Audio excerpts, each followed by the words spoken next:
Hello everybody, good evening, welcome back to Parcham. I am Richa and I really hope you people are keeping safe and taking good care of yourself and your family members. So आज जो topic हम लेकर के आए हैं वो है world geography में कॉन्टिनेंट्स में नॉर्थ अमेरिका के फिजिकल फीचर्स। ये ज्योग्राफी वापस आया ज्योग्राफी चलता रहेगा इंटरमिटेंटली और बहुत ही जल्दी हम पूरा कोर्स वापस स्क्रैच से एंड तक, यू हर्ड मी राइट, पूरी ज्योग्राफी यहीं पे यूट्यूब पे हम कंप्लीट करेंगे और बहुत जल्दी वो सीरीज़ पूरी शुरू करेंगे। I will keep you updated. So social media से जुड़ जाइएगा, जो भी अपडेट्स होंगे आपको मिलती रहेंगी। नहीं तो आप सब्सक्राइब और नोटिफिकेशन आपने कर रखा होगा तो कम्युनिटी पे भी आपको नोटिफिकेशन मिल जाएंगे। चलो आज वापस आते हैं इस टॉपिक पे। तो हमने एशिया, अफ्रीका और यूरोप के फिजिकल फीचर्स कर लिए थे। सारे कॉन्टिनेंट्स के पॉलिटिकल मैप में पहले ही याद करवा चुकी हूँ। कोई नए बच्चे हैं नहीं देखा है तो लिंक डिस्क्रिप्शन बॉक्स में है, देख सकते हो। आज क्या पढ़ने वाले हैं फिजिकल फीचर्स में? नॉर्थ अमेरिका के जितने भी फिजिकल फॉर्म्स हैं या उनमें लैंड फॉर्म्स हैं, माउंटेन्स हो, प्लेट्यूज हो, प्लेन्स हो, रिवर्स हो, लेक्स हो, आसपास सी हो, okay, anything and everything which is important from examination point of view and also for concept building, understanding के लेवल से भी, क्योंकि ज्योग्राफी आप आइसोलेशन में नहीं पढ़ सकते हो। अगर आपको इंटरव्यू देना है किसी भी एग्जामिनेशन में तो आपके पास एक ब्रॉड ओवरव्यू चीज़ों का होना चाहिए। और अगर आप नॉन इंटरव्यू कैटेगरी में भी एग्जामिनेशन दे रहे हो जिनमें सिर्फ रिटन देना होता है तो भी आपको सारे प्रिसाइज पॉइंट्स पता होने चाहिए। सब कुछ आज के सेशन में कवर करेंगे। तो विदाउट एनी डिले स्टार्ट करते हैं आज का सेशन।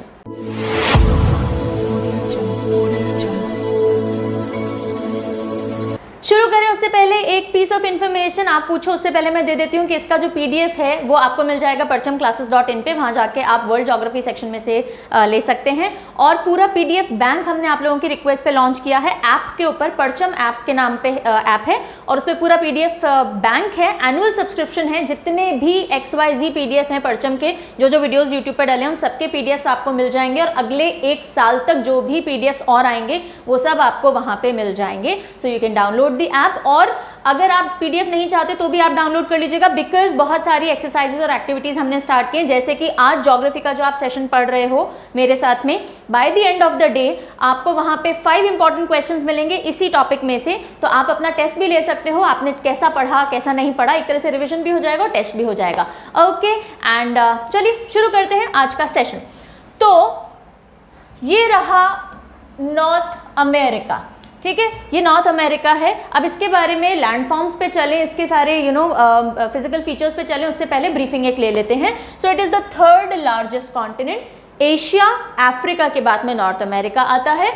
अगर हम लैंड एरिया की बात करें, पूरी धरती के लैंड एरिया का अप्रॉक्सीमेटली 16.5% जो लैंड है वो नॉर्थ अमेरिका के अंडर में आता है। और पॉपुलेशन की बात करें तो अप्रॉक्सीमेटली पूरी दुनिया की 7.7% आबादी यहाँ रहती है। थोड़ा 19-20 से डेटा हो सकता है बिकॉज वेरी करता रहता है। रिसेंट जो अब आएगा तो वो इसमें एड ऑन हो जाएगा और थोड़ा आप पुराना देख रहे होगे तो वेरी करेगा, ठीक है। So that is why I am saying it is an approximate data. Now किसने डिस्कवर किया था नॉर्थ अमेरिका को? क्रिस्टोफर कोलंबस ने। कब किया था? 1492 AD के अंदर, यानी 15th सेंचुरी में इसकी डिस्कवरी हुई थी।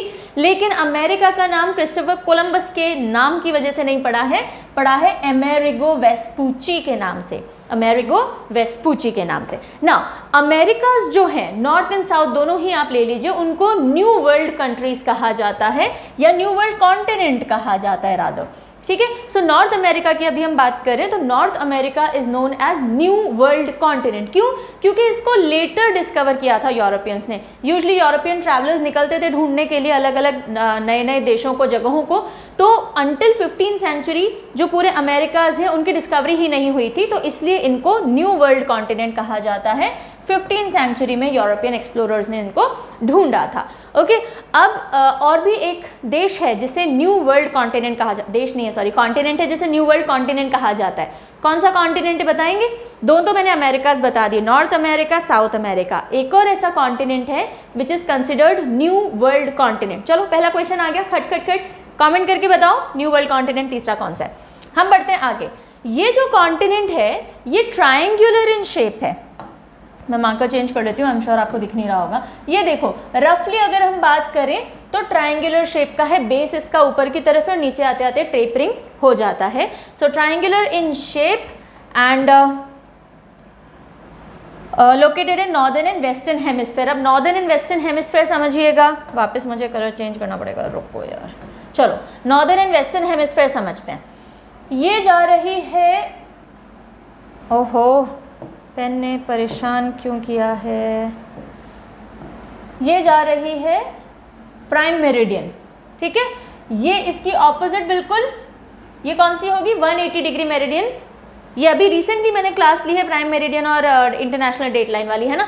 तो ये इंटरनेशनल डेट लाइन नहीं है, ये 180 डिग्री मेरिडियन ही है। अगर हम बिल्कुल इसके ऑपोजिट लें, अभी हम ट्विस्ट टर्न्स नहीं कर रहे हैं इसमें, ऑलराइट। सो ये हम एंटी मेरिडियन मान के चलते हैं, ये 0 डिग्री, और अगर यही माने तो ये 180 डिग्री होनी चाहिए, राइट।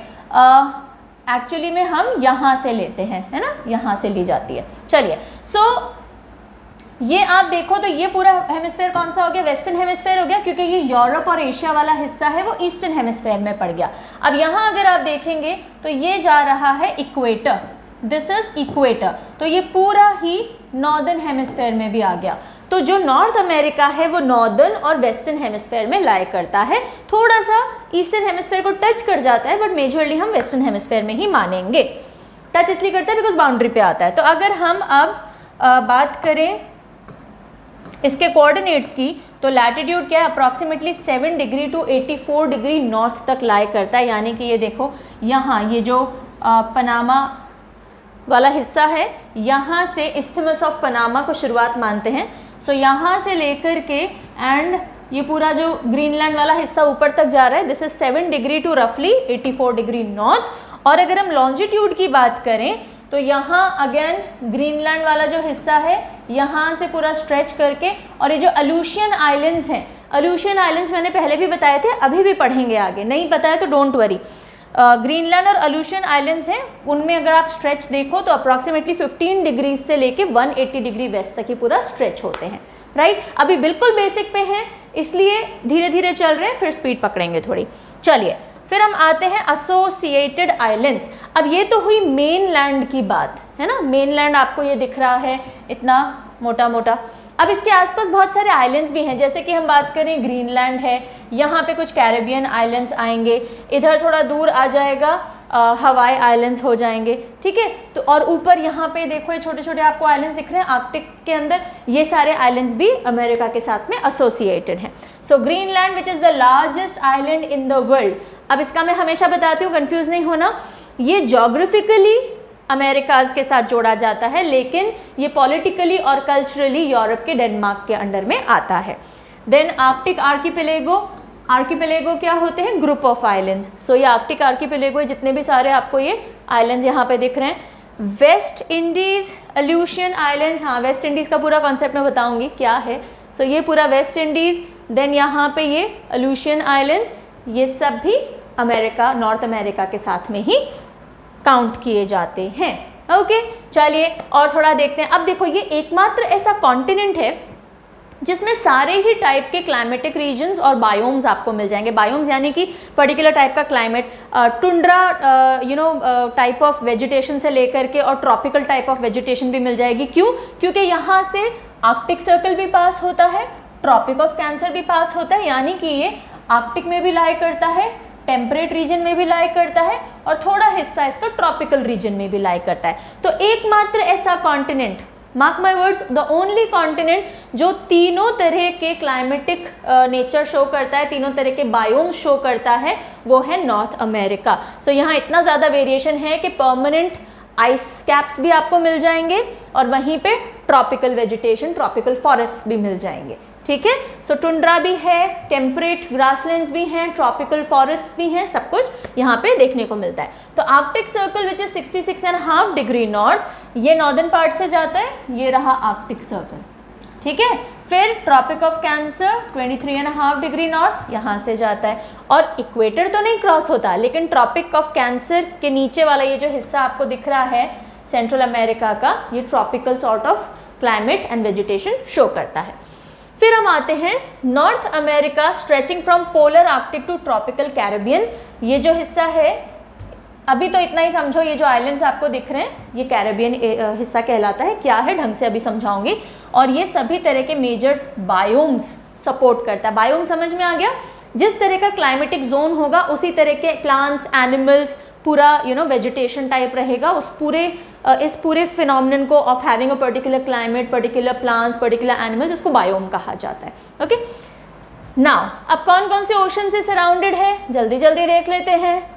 तो यहाँ पे देखो ये पूरा अटलांटिक ओशन आ गया ईस्ट में, ऊपर नॉर्थ में आर्कटिक ओशन आ गया, वेस्ट में पैसिफिक ओशन आ गया, नीचे हम देखें तो ये कैरेबियन सी आ जाती है ना। तो वाटर्स की ये बात है। और बिल्कुल साउथ में आप जाओगे तो यहाँ पे साउथ अमेरिका आ जाएगा। So surrounded by Arctic ocean in north, Atlantic ocean in east, Pacific ocean in west और साउथ अमेरिका इन साउथ।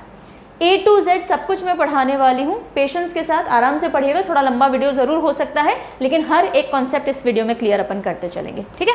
चलिए सेपरेटेड बाय, अच्छा अब देखो ये जो कॉन्टिनेंट है बाकी कॉन्टिनेंट से कैसे सेपरेट हो रहा है। ये जो आपको हिस्सा दिख रहा है ये साइबेरिया वाला हिस्सा है ना, और यहाँ पे बीच में क्या आता है, bearing straight, bearing straight.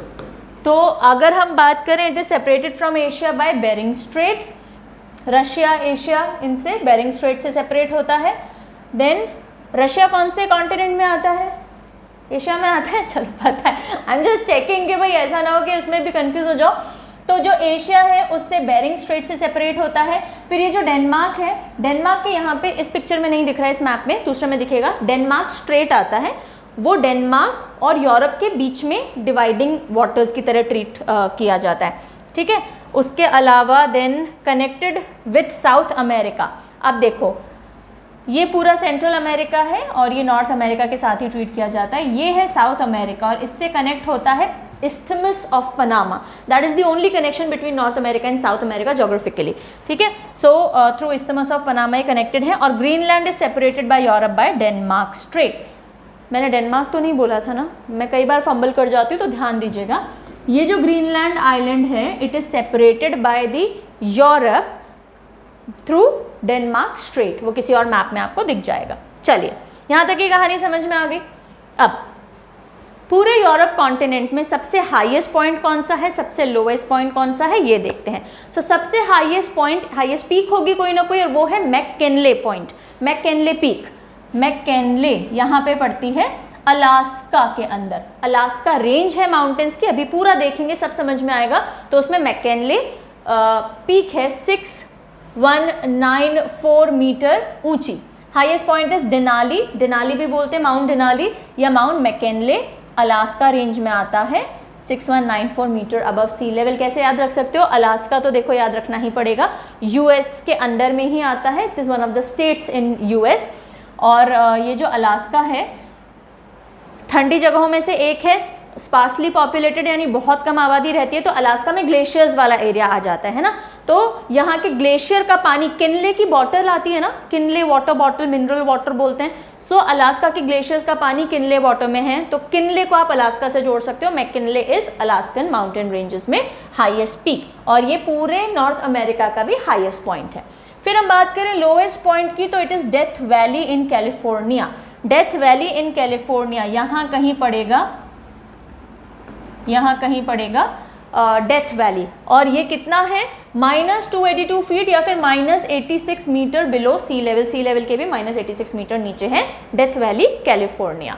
Then एक जगह है Yellowstone national park. Yellowstone national park कौन से कॉन्टिनेंट में है, तो नॉर्थ अमेरिका में है। येलोस्टोन नेशनल पार्क इसी साइड में ही पड़ता है, and somewhere here, right. And world के some of the most active geysers यहाँ पे मौजूद हैं। गीजर क्या है, ज़मीन के नीचे जो पानी होता है वो टेम्परेचर की वजह से उबल के या तो गर्म पानी ऊपर आ जाता है या भाप ऊपर आती है, तो उनको गीजर्स बोलते हैं। Hot water is splashed in form of water और in form of steam from the ground, okay. So वो जो है वो येलोस्टोन नेशनल पार्क में बहुत ज़्यादा है। Some of the world's most active geysers are found here. Then Canada's Bay of Fundy has greatest tidal range in the world. Important greatest tidal range। अब ये होती क्या है, हाई टाइड लो टाइड समझते हो। हाई टाइड यानी कि ज्वार भाटा जिसे हम बोलते हैं, हाई टाइड पानी का ऊपर उठना और लो टाइड पानी का नीचे रिट्रीट डाउन हो जाना। तो सबसे ज़्यादा जो ये डिफरेंस देखा गया है पानी के ज्वार और भाटे में, high tide and low tide में, वो कनाडा के बे ऑफ फंडी में देखा गया है। अभी मैं मैप में दिखाऊंगी, this area is Bay of Fundy, okay. यहाँ पे वाटर जो राइज होता है हाई टाइड में और जो रिट्रीट डाउन होता है लो टाइड में, उनके बीच में डिफरेंस बहुत ज़्यादा है, वर्ल्ड में सबसे ज़्यादा है, ठीक है। देन मिसिसिपी रिवर, जो सबसे important, one of the most important rivers है नॉर्थ अमेरिका की, मिसिसिपी रिवर यहाँ कहीं से आपको दिखेगी, ओके। ये पूरा सबसे बड़ा ड्रेनेज बेसिन है नॉर्थ अमेरिका का, इसमें बहुत सी और रिवर्स आके जुड़ती हैं और जितना एरिया मिसिसिपी रिवर का पूरा इंक्लूडिंग इट्स ट्रिब्यूटरीज वो जो घेरती है, that is the largest in North America and one of the largest reverse in the world में भी काउंट होता है इसका पूरा system. So Mississippi 2320 miles long, one of the longest river systems in the world, largest नहीं longest आप ले लीजिए, longest river systems of the world, largest volume और एरिया में आ जाती है, लॉन्गेस्ट इज लेंथ में, ओके। सो अभी ड्रेनेज एरिया में तो लार्जेस्ट भी है नॉर्थ अमेरिका के लिहाज से, अभी आगे और पढ़ेंगे। So these are just the briefings, अभी आप पॉइंटर्स लेते चलिए, पूरी कहानी जब मैं वीडियो आगे चलाती जाऊंगी आपको पिक्चर पूरी क्लियर होती जाएगी। The entire north America will be छापोड in your head, will be traced in your head by the end of the video. तो अब देख लो, ये मैकिनली, ये रहा मैकिनली अलास्कन रेंज है, उसके बाद मैंने जो आपको बे ऑफ फंडी बताया था, तो ये रहा वो आर्म और इसके अंदर जो पानी है इसका चढ़ना और वापस निकलना, and this is Death Valley, alright. थोड़े हेजी हैं pictures but I think you will be able to get it. Now जब हमने पॉलिटिकल मैप किया था नॉर्थ अमेरिका का, तो हमने देखा था कि 23 official states, officially independent states, यानी कि 23 कंट्रीज नॉर्थ अमेरिका का हिस्सा हैं। मेजरली अगर आप मेनलैंड की बात करोगे तो 3 ही पड़ेंगी, एक अमेरिका पड़ेगी, एक कनाडा पड़ेगी, एक मैक्सिको पड़ेगी, लेकिन उसके अलावा सेंट्रल अमेरिका भी आता है, कैरेबियन आइलैंड्स यानी आसपास के जो आइलैंड्स हैं उनको भी आप मिला लेंगे, तो टोटल कितनी कंट्रीज हैं जो कि नॉर्थ अमेरिका का हिस्सा है? 23 ऑफिशियली रिकॉग्नाइज्ड इंडिपेंडेंट स्टेट्स, और यहाँ पे स्टेट्स का मतलब होता है कंट्री, ठीक है, comprising north American mainland, central America and Caribbean, इन तीनों को मिला के।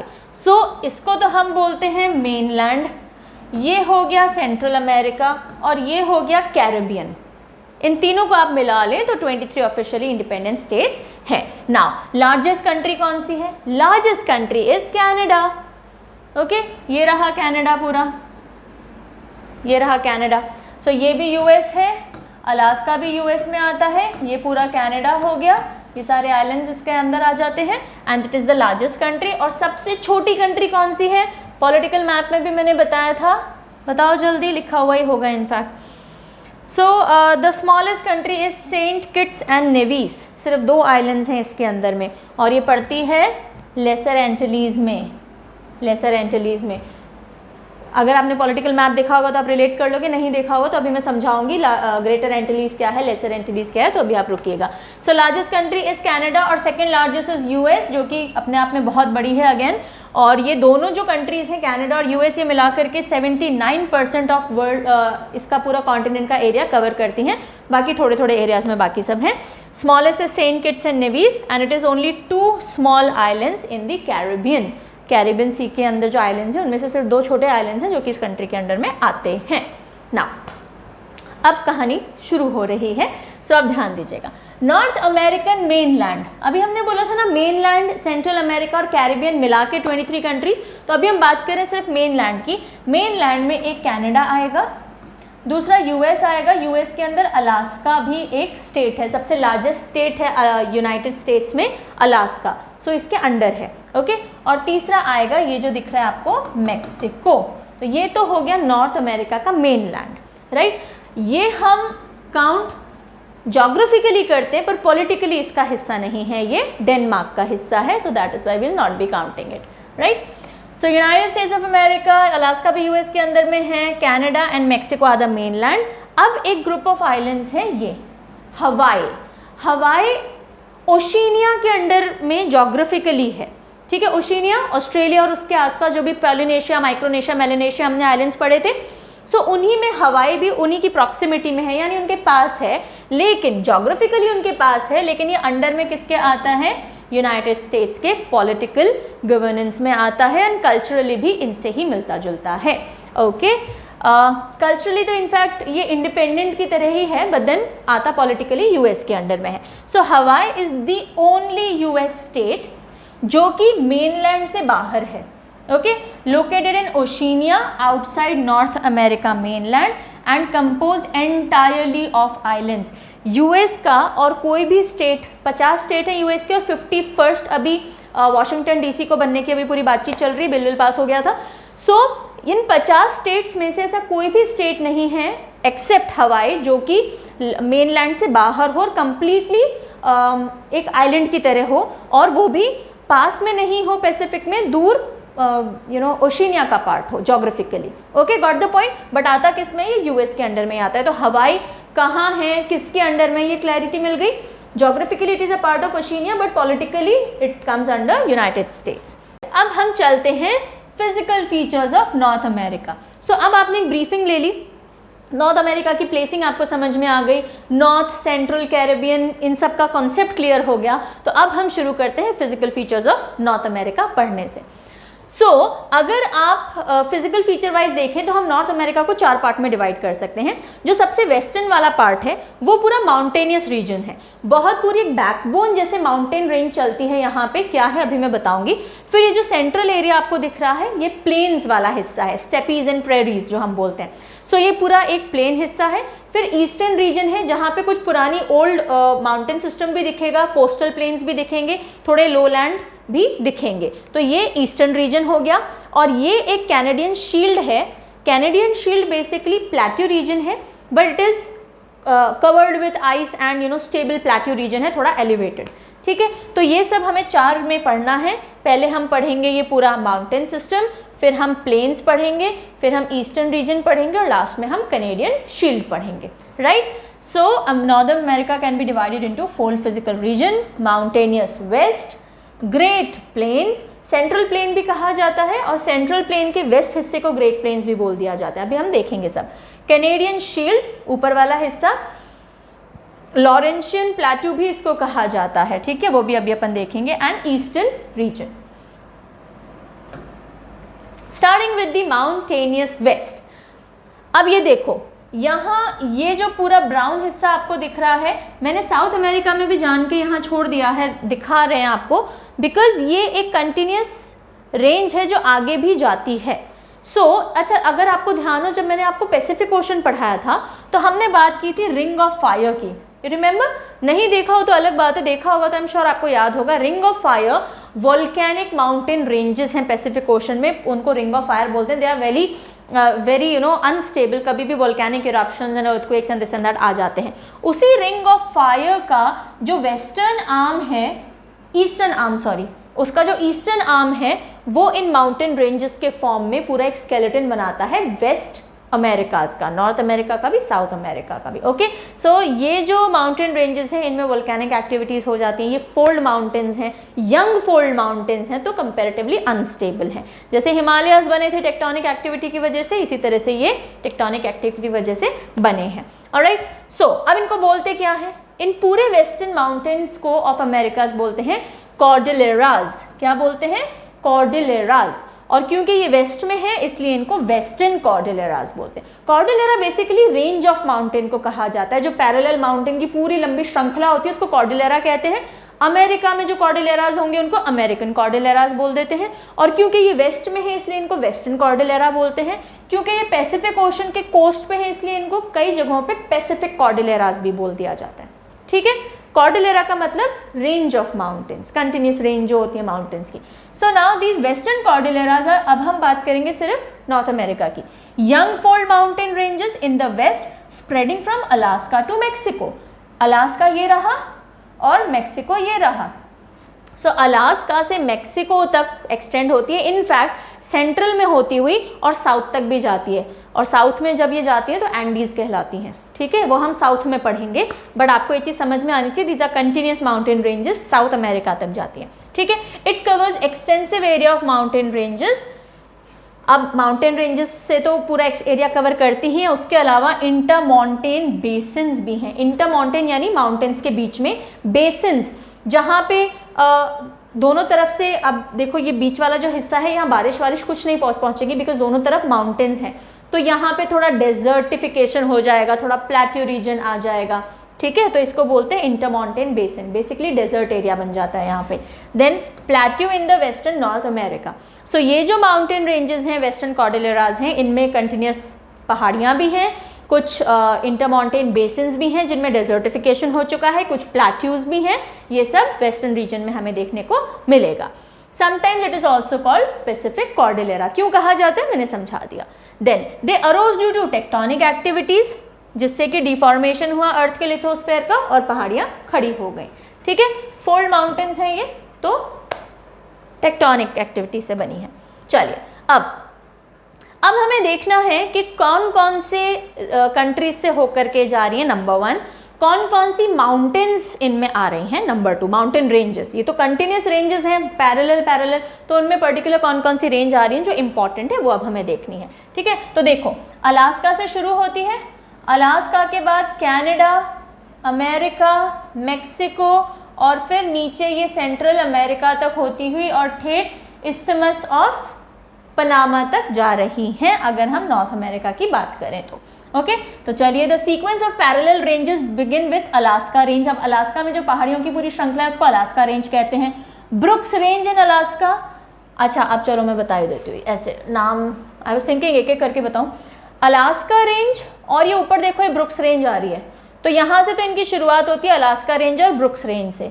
फिर यहाँ पे मैकेंजी अभी आया नहीं है, मैकेंजी रेंज आएगी। चलो अभी तक शुरू होती है और ये नीचे जा रही है, फिर जब जब नाम आएगा अभी मैं बताती हूँ। Sequence of parallel ranges begin with Alaska range and Brooks range in Alaska.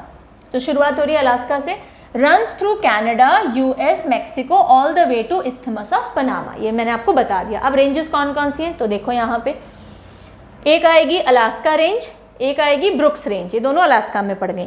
फिर आएगी आपकी मैकेंजी रेंज, मैकेंजी माउंटेन्स, ये आएगी कनाडा में, यहाँ पे इसकी प्लेसिंग है मैकेंजी माउंटेन, यहाँ लिखा हुआ नहीं है। फिर आपकी कोस्ट रेंज आ गई, ठीक है, कैस्केड्स आ गई, सिएरा नेवेडा, सिएरा मैडर, रॉकी माउंटेन्स, ठीक है, ये सारी इंपॉर्टेंट माउंटेन्स हैं जो कि वेस्टर्न कॉर्डिलेराज में नॉर्थ अमेरिका में पड़ती है। नाम एक बार फिर देख लीजिए, मुंह पे चढ़ते चढ़ते चढ़ जाएगा, जब 3-4 बार आप पढ़ोगे it will be on your tips, right. So starting with Alaska range जिसमें माउंट मैकिनली हाईएस्ट पीक भी है नॉर्थ अमेरिका का। ब्रुक्स रेंज, अलास्का रेंज के बिल्कुल ऊपर ये ब्रुक्स रेंज आ गया, ठीक है। Runs through Mackenzie mountains, Mackenzie mountains यहाँ पे आएंगे, ठीक, मैकेंजी माउंटेन्स, मैकेंजी माउंटेन्स के इधर ही मैकेंजी रिवर भी है जो कि कनाडा की सबसे बड़ी नदी है, ओके, पढ़ेंगे आगे। फिर कोस्ट माउंटेन्स, ये आ गई कोस्ट माउंटेन्स, ये कोस्ट पे है इसलिए कोस्ट माउंटेन रेंज बोल दिया इनको। रॉकी माउंटेन्स, रॉकी सबसे इम्पॉर्टेंट ऑफ नॉर्थ अमेरिका, तो ये रही रॉकी माउंटेन्स, थोड़ा ईस्ट में है, ईस्ट में है थोड़ा, ठीक है।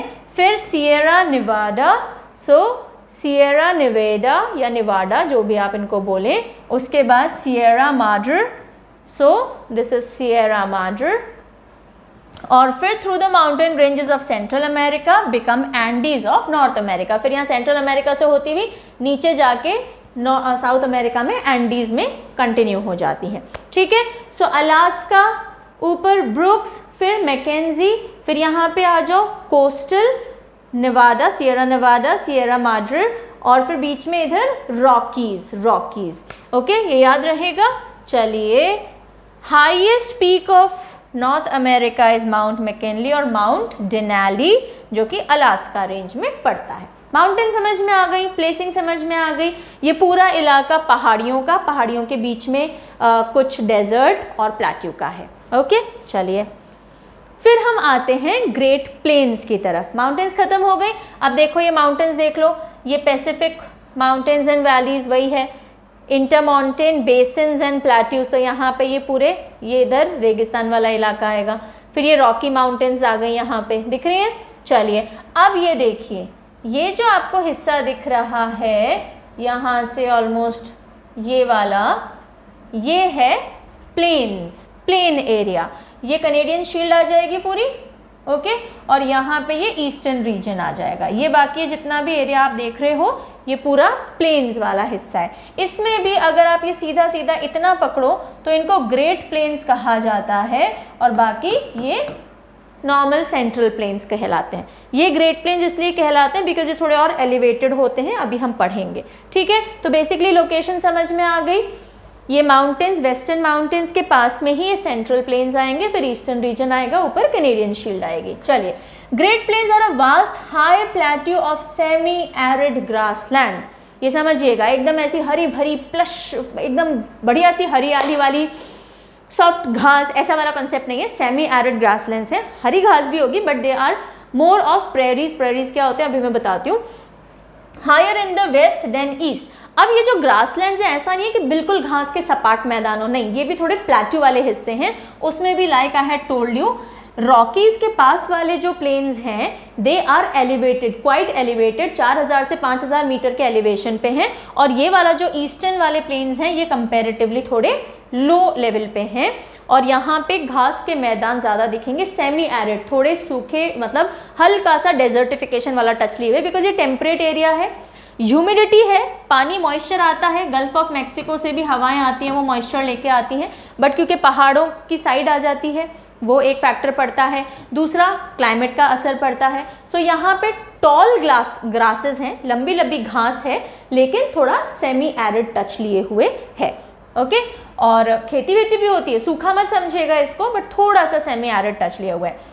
यहाँ की जो घास होगी, जो वेस्टर्न प्लेन्स वाला हिस्सा है, जिनको ग्रेट प्लेन्स कहा जाता है, वो थोड़ी कम हाइट की होगी, बिकॉज ये कंपेरेटिवली लेस मॉइस्ट एरिया है। और ये जो सीधा हिस्सा है जहाँ गल्फ ऑफ मैक्सिको से थोड़ी ह्यूमिड हवाएं आती हैं, यहाँ पे लेक्स वेक्स भी हैं आसपास काफ़ी, तो ये हिस्सा थोड़ा ज़्यादा नमी वाला है, और यहाँ पे लंबी लंबी घास होती है, एग्रीकल्चर के लिहाज से बहुत अच्छा है। और यहाँ पे इस पूरे प्लेन्स में एनिमल ब्रीडिंग या जो आप बोलते हो कि पशुपालन वगैरह जो होता है वो भी काफ़ी किया जाता है, ओके। अब इस पूरी लाइट में हम देख लेते हैं। देखो यहाँ से नदियाँ भी बहुत जाएंगी, ये मिसिसिपी, मिसूरी, ओहायो नदियाँ जा रही हैं। उसके अलावा यहाँ पे ग्रेट लेक्स हैं, बाकी लेक्स भी हैं। फिर गल्फ ऑफ मैक्सिको से यहाँ पे नमी वाली ह्यूमिड हवा आती है, तो इस चक्कर में यहाँ पे ह्यूमिडिटी अच्छी खासी है।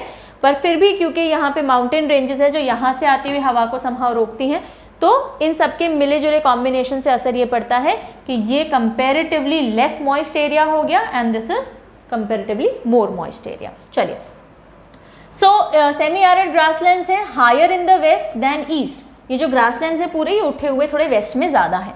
Located in the middle of continent, US और कनाडा के हिस्सों को मेजरली ये कवर करते हुए हैं। वेस्टर्न कॉर्डिलेरा और ईस्टर्न हाईलैंड्स के बीच में पड़ते हैं। यहाँ वेस्टर्न कॉर्डिलेराज आ गए, वहाँ ईस्टर्न हाईलैंड्स या ईस्टर्न ओल्ड माउंटेन्स आ गए, उनके बीच में ये कोस्टल प्लेन्स आ गए।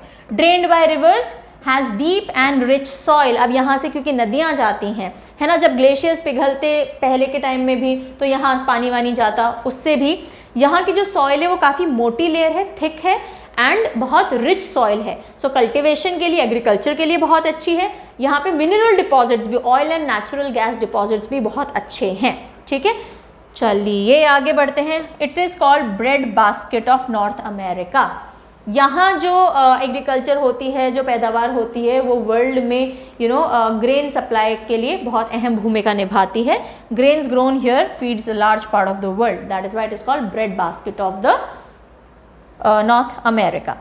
और रिच डिपॉजिट्स हैं ऑयल और नेचुरल गैस के भी, ओके। चलिए फिर थोड़ा सा और देखते हैं। अब मैंने आपको कहा था कि यूएस एंड कनाडा साइड में, यानी सेंट्रल पार्ट में तो फैले हुए ही हैं, थोड़ा नीचे भी फैले हुए हैं, ये देखिएगा।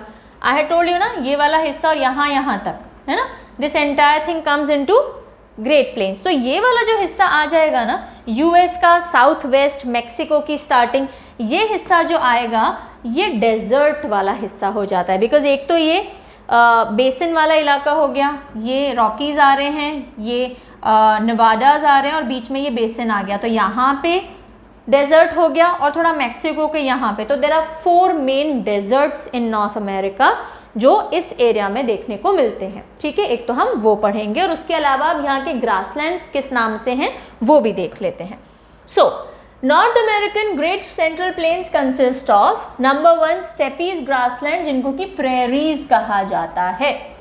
नॉर्थ अमेरिका में जो ग्रासलैंड्स हैं स्टेपीज काइंड के हैं, यानी खुले खुले मैदान, घास ही घास है, वहाँ पे ज़्यादा ट्रीज नहीं हैं।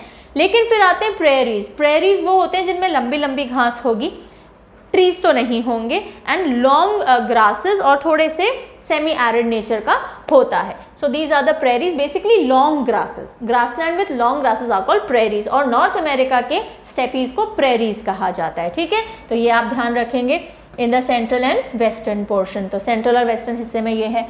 फिर hot and dry desserts of south western US.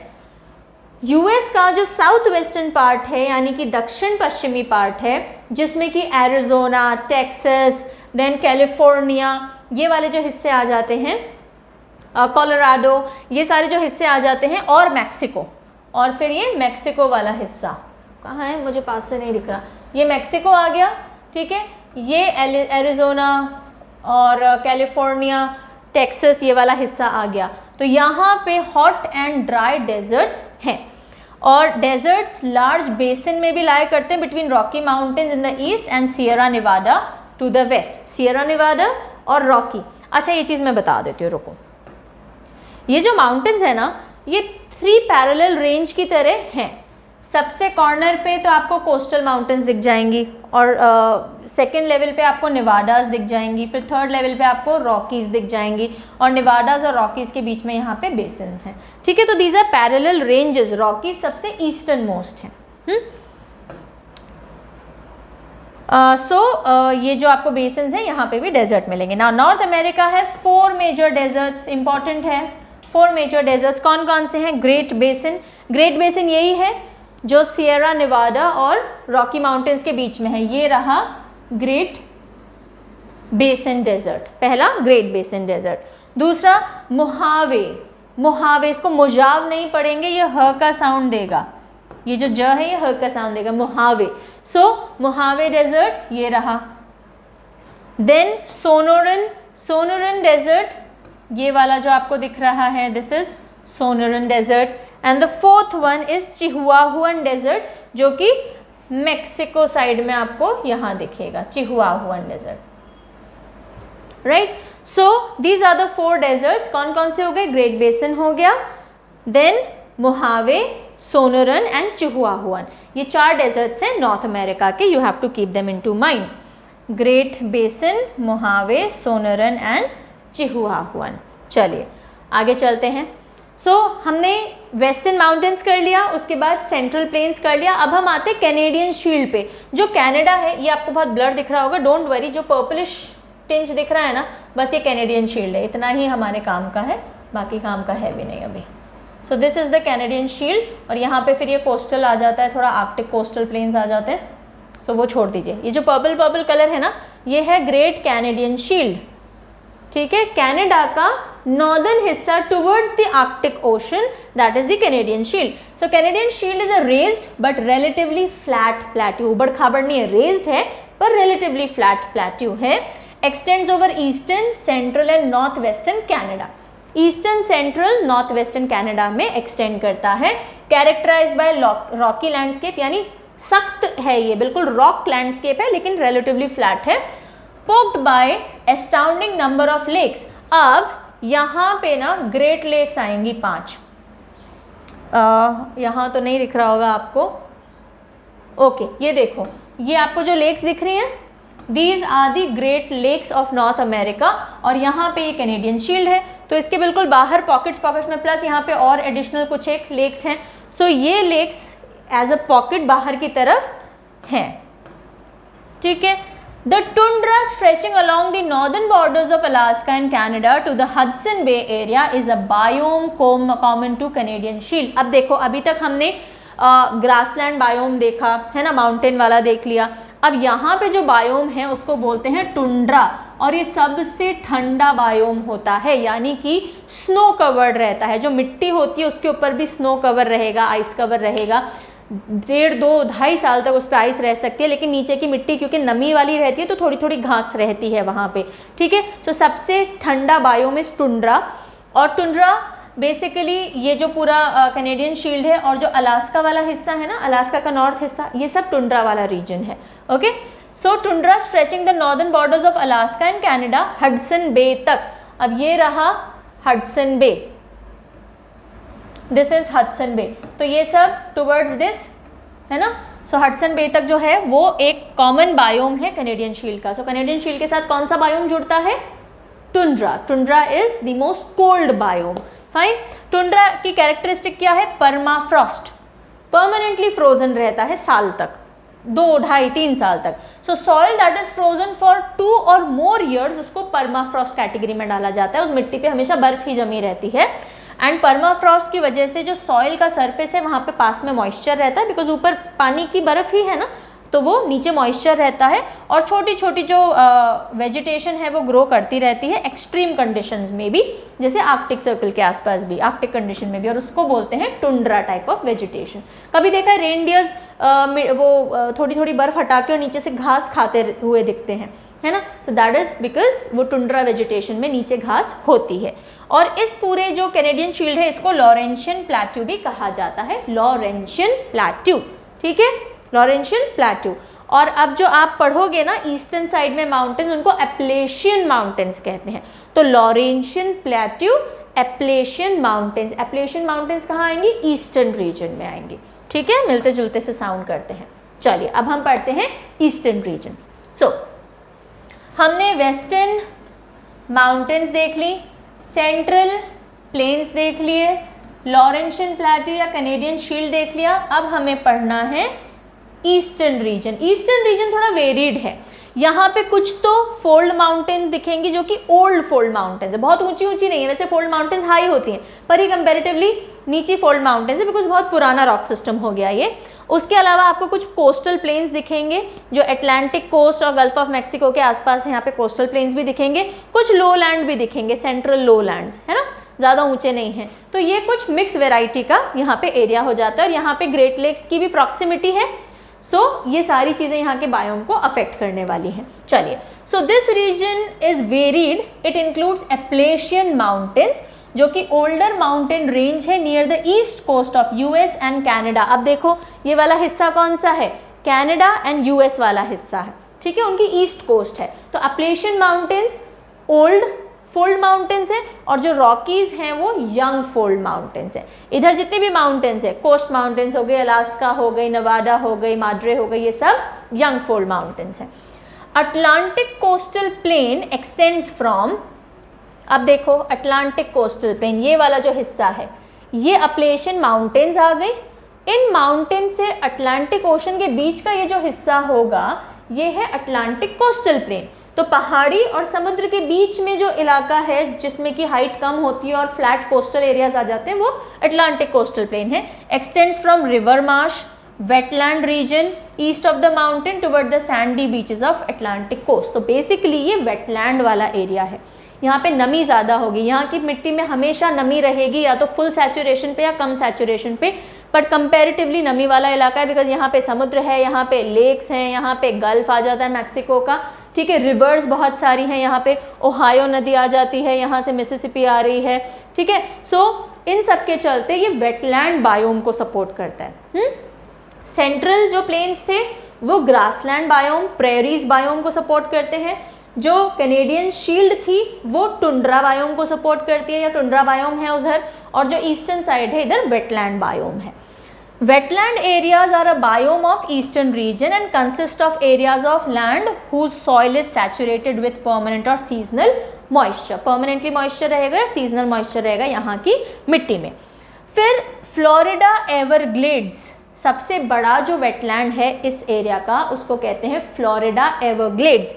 It is the largest wetland system of United States covering more than 4300 square miles of southern Florida. ठीक है, सो आई होप ये सारी कहानी यहाँ तक की क्लियर हो गई होगी, ठीक है। अब ये तो हो गए 4 फिजिकल फीचर्स। अब यहाँ पे कहानी रोक दें,